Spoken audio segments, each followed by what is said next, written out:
سلامونه ګرانو ملګرو، په دې هیله چې روغ او جوړ به وئ.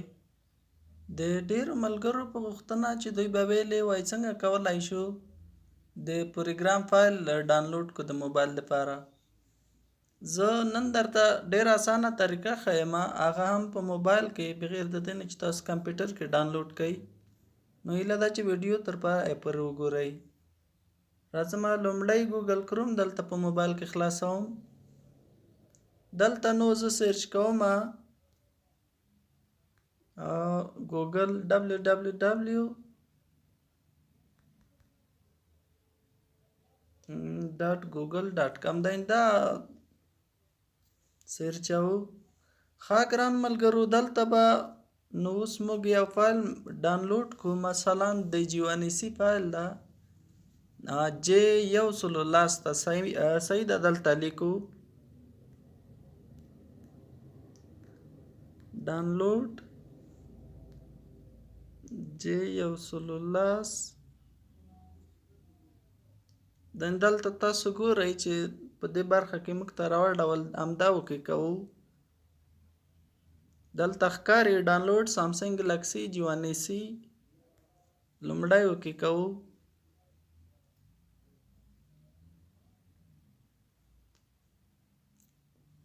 انټرنیټ باید قوي ګران ملګرو، تاسو ته پته ده په افغانستان کې انټرنیټ ډېر ضعیف ده. انتظار کوو تر څو دا راواوړي.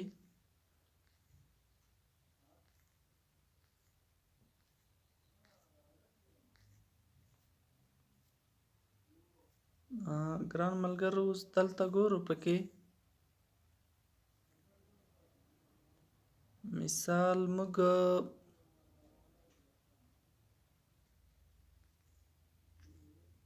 دلته یو وکلیکوو. دا 2015 د 8/23 تاریخ چې دا مو وکلیکو.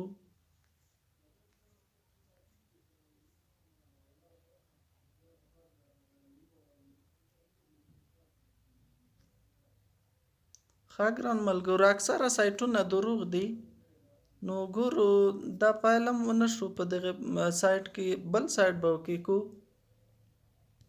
نو تاسو به همیشه کوشش کوئ چې داسې سایټ نه ډاونلوډ کړئ چې هغه حقیقي وي، نه دا چې د اعلاناتو دپاره یو څه ورچولي وي.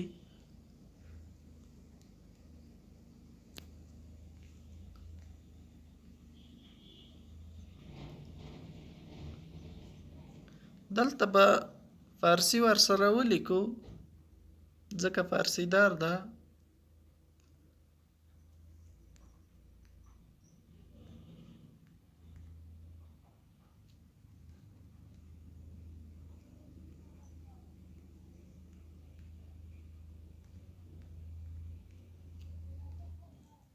نو اوس ګورو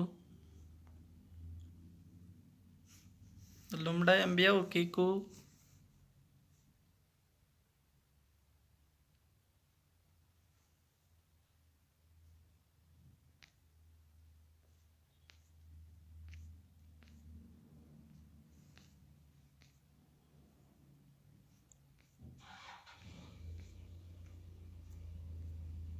دلته پکې پیدا کوو چې کوم یو ده.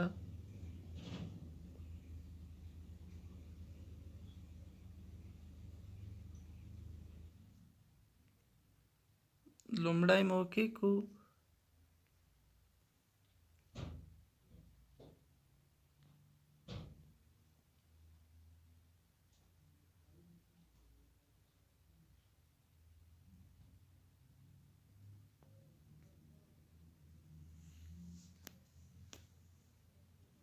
ګران ملګرو، تاسو وینئ دا فایل د ډاونلوډ حالت ته راغی. اوس ډاونلوډ وایو. کله مو چې ډاونلوډ ووایو اوس دلته ډاونلوډ ته راځو. تاسو یې ګورئ دا فایل.